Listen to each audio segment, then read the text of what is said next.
Good morning students. तो आज हम पढ़ेंगे कक्षा 7वीं में विषय गणित के अंतर्गत अध्याय 1 संख्याएं पुनरावृत्ति।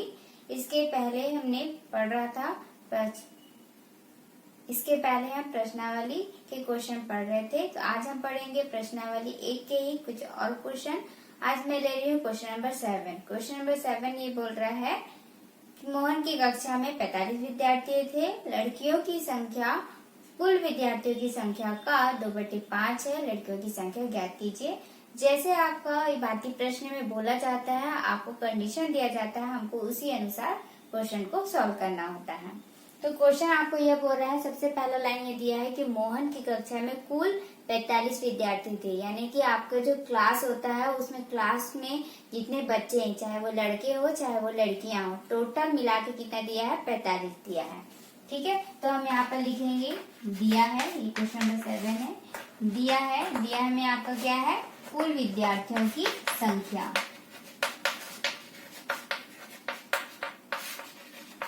ये आपको दिया है 45। ठीक है, उसके बाद आपका क्या आ रहा है? प्रश्न, जो कंडीशन हमको बोल रहा है। तो प्रश्न के अनुसार, तो किसको कैसे लिखते हैं? प्रश्न लिखे, आगे मात्रा लगाए, प्रश्नानुसार, इस तरह से। ठीक है, क्या बोल रहा है? प्रश्न के अनुसार क्या बोल रहा है? आगे लाइन कि लड़कियों की संख्या कुल विद्यार्थियों की संख्या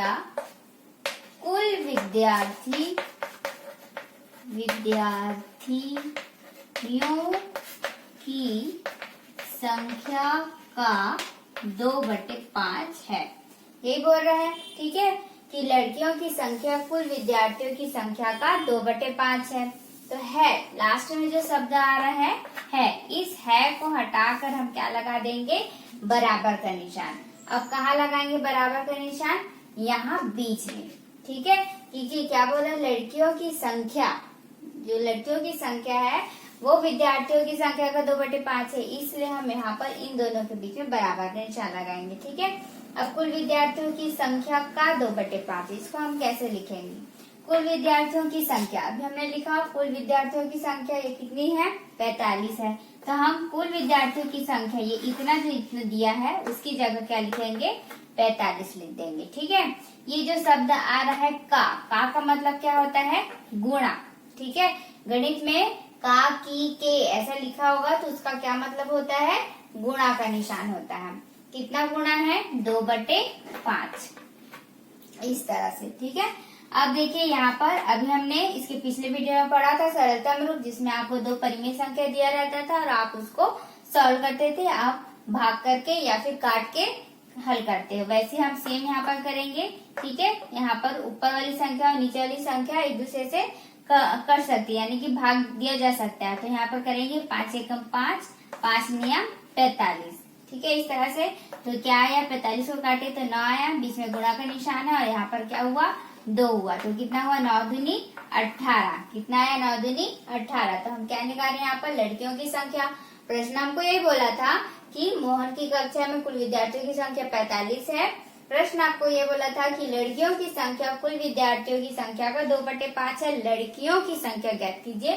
तो हमारा लड़कियों की संख्या यहाँ पर पता चल गया कितना है? 18 है। ठीक है, तो बहुत ही सिंपल क्वेश्चन। आपको सिर्फ 2 लाइन समझना है कि आपको कुल विद्यार्थियों की संख्या 45 दिया हुआ है और जो एक कंडीशन दिया हुआ है उसको आपको अरेंज करना है। कैसे अरेंज करना है? जैसे बोला वैसे ही लिखना, कुछ नहीं करना है। क्वेश्चन बोला था लड़कियों की संख्या कुल विद्यार्थियों की संख्या का 2/5 है। तो लास्ट में जो है उसको आपको बराबर के निशान में बदलना है। कुल विद्यार्थियों की संख्या आपको ऑलरेडी दिया हुआ है। ये जो शब्द आ रहा है का, उसका मतलब आपको गुणा का निशान लगाना है और 2/5 तो दिया ही हुआ है। ठीक है, उसके बाद आपको काटना है। तो यहाँ पर 5 एकम 5, 5 नियम 45 मैंने किया, 45 कट के 9 हो गया है। यहाँ पर देखो 2 हमारा अंश में था तो मैंने ऊपर ही लिखा है, यहाँ पर 1 है। ठीक है, 5 कट के 8 हो गया तो 1 एकम 1, इसलिए मैंने वहां पर नहीं लिखा।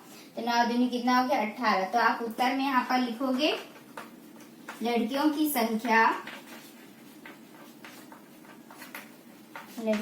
संख्या 18 होगी। इस तरह से आपको पूरा आंसर कंप्लीट करना है।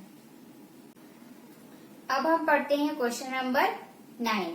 क्वेश्चन नंबर 9 ये बोल रहा है कि एक व्यापारी के पास 60,000 की संपत्ति है, उसमें से आधा भाग यानी आधा संपत्ति का भाग जो है वो अपनी पत्नी को दे रहा है और शेष आधा जो बचा उसमें अपने बेटे और बेटी को दे रहा है। तो आपको बताना है कि प्रत्येक को कितनी कितनी राशि प्राप्त हुई। तो सबसे पहले यहाँ पर समझ लीजिए कि उसके जो व्यापारी उसके पास पूरे 60,000 की संपत्ति है।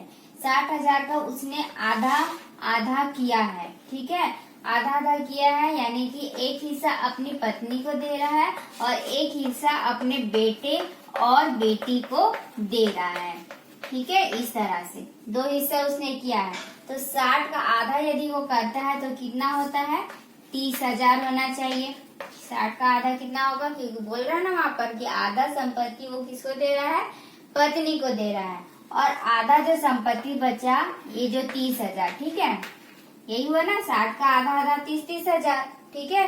तो एक हिस्सा तो पूरा अपनी पत्नी को दे रहा है, लेकिन ये जो 30,000 बचा, 30,000 में आधा आधा हिस्सा अपने बेटे को और अपनी बेटी को दे रहा है, ठीक है। यही आपको ध्यान रखना है कि सबको 30,000 नहीं मिल रहा है, सिर्फ 30,000 पत्नी को दे रहा है और ये जो बच्चा वाला शेष जो 30,000 बचा उसमें आधा आधा हिस्सा अपने बेटे और बेटी को दे रहा है, ठीक है। यानी कि 15,000 बेटे को और 15,000 बेटी को प्राप्त होगा, ठीक है। ये हमारा क्वेश्चन का आंसर हुआ। अब देखते हैं कि इसको आप किस प्रकार से हल करोगे। तो यहाँ पर हम लिखेंगे कुल संपत्ति कितना है, 60,000 रुपए है, ठीक है।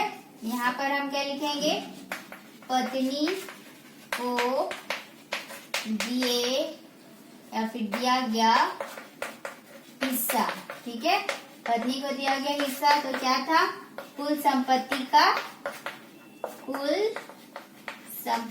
का कितना दे रहा है, आधा हिस्सा दे रहा है, ठीक है, कुल संपत्ति का आधा हिस्सा। तो कुल संपत्ति उसके पास कितनी है, 60,000 है, तो ये हो गया 60,000। तो मैंने क्या बताया था, का यानी क्या होता है, गुणा का निशान, और ये 1/2। तो यहाँ पर कुछ नहीं था, बट्टे में 1 लगा सकते हो।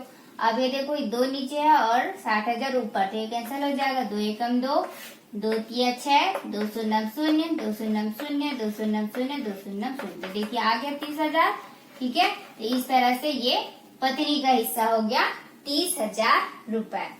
अब यहाँ पर देखो, अब यहाँ पर क्या हुआ, ये तो पत्नी का हिस्सा पता चल गया। अब हमको क्या निकालना है, शेष संपत्ति। शेष संपत्ति कितना बचा, 30,000 बचा ना, क्योंकि अभी मैंने बताया कि 60,000, 60 का आधा आधा करोगे तो 30,000। तो जो 30,000 बचा उसमें बेटे और बेटी को दिया जाएगा। तथा हम क्या लिख देंगे यहाँ पर, अब बेटे को दिया गया हिस्सा। तो यहाँ पर आप कुल संपत्ति नहीं लिखोगे, क्योंकि कुल संपत्ति कितना है, 60,000 है, ठीक है। यहाँ पर हमारा कुल संपत्ति किसके लिए आएगा, सिर्फ पत्नी के लिए आएगा। बेटे के लिए यहाँ पर क्या आ जाएगा, शेष संपत्ति, क्योंकि शेष बचा कितना, 30,000। तो इसलिए हम शेष संपत्ति या शेष राशि लिख सकते हो, शेष राशि का आधा हिस्सा, इस तरह से, ठीक है। यहाँ पर कुल संपत्ति नहीं आ पाएगा। शेष राशि कितना बचा उसके पास, 30,000 बचा, ठीक है। का यानी गुणा का निशान, 1/2। अब इसका आधा करेंगे, 2 एकम 2, 2 एकम 2, फिर 1 बचा यहाँ पर, हासिल लोगे तो, ठीक है। तो यहाँ आ जाएगा 2 पंचे 10 और ये 0 0 0, ठीक। तो यहाँ पर कितना आ गया, 30,000 का आधा किए तो 15,000 रुपए। उसी तरह आप किसके लिए निकाल दोगे, बेटी के लिए। सेम है आपका, है ना, यहाँ पर भी सेम ऐसे लिखोगे, शेष राशि का आधा हिस्सा करोगे, यहाँ लिखोगे शेष राशि का आधा हिस्सा। ये पूरा वैसे ही बनेगा, सिर्फ यहाँ बेटे की जगह क्या आ जाएगा, बेटी आ जाएगा, क्योंकि शेष राशि का ही उसने आधा आधा किया तो 15,000 दोनों को मिलेगा, ठीक है। तो सेम यहाँ पर ऐसे लिखोगे, 30,000 गुणा 1/2, फिर इसका आधा कर दोगे तो 15,000 रुपए होगा। तो यहाँ पर 15,000 रुपए किसको मिला, बेटी को दिया गया हिस्सा है, ठीक है। समझ में आ रहा है। तो पत्नी और बेटे और बेटी, ठीक है, पत्नी और बच्चों को आधा आधा हिस्सा किया, 60,000 संपत्ति था, आधा आधा हिस्सा किया तो 30,000 दोनों को बटा। लेकिन जो बच्चे हैं वो 2 हैं, एक बेटा है और एक बेटी है, तो इसलिए वहां पर उस आधी संपत्ति का यानी कि 30,000 का भी आधा आधा हिस्सा उन लोग को मिला है। ठीक है, तो यहाँ पर आप उत्तर में क्या लिखोगे कि पत्नी को 30,000 रुपए, बेटे को 15,000 रुपए तथा बेटी को 15,000 रुपए प्राप्त हुए। इस तरह से आपका पूरा आंसर जो है वो कंप्लीट होगा।